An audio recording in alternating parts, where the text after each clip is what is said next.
Before boot camp, really coming to work every day was a struggle. I dreaded it. I never really got involved with people or their problems. You're a Christian for the weekend, and then come Monday morning, all I'm really thinking about is how am I going to make this money to support my family? I'm not happy here, God. If you wanted me here, I know I would be happy.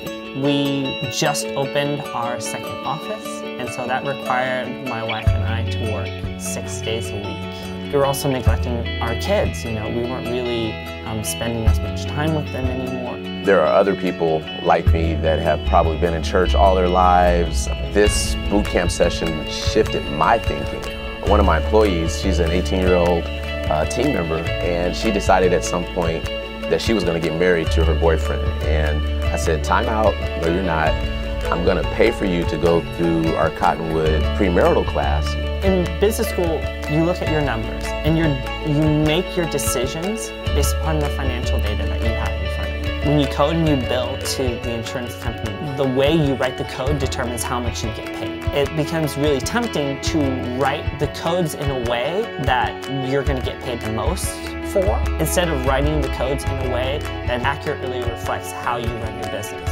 I came to work one day and there was an email from a director here that was sent to me and was about me, but it wasn't intended to go to me. And so it was a pretty negative email. They both went through the class and they did not get married. After going through boot camp, I see it as an opportunity to get involved in her life and the lives of many others. At boot camp, we meet and we discuss our prior week and just how God gave us situations and how we responded. And I had a choice to make at that point. And I could either respond with how I was feeling initially with the hurt, or I could actually respond in God's love. I chose instead just to pray for him who sent the email and had the freedom of forgiveness.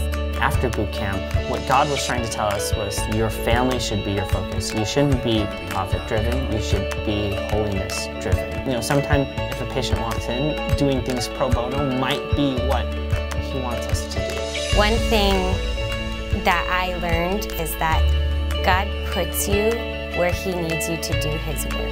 As I am being faithful to what God wants me to do, God also is right beside me and taking those steps with me. We have to come to the point in our lives when we realize that it's not spiritual versus secular. It's not Sunday versus Monday through Saturday.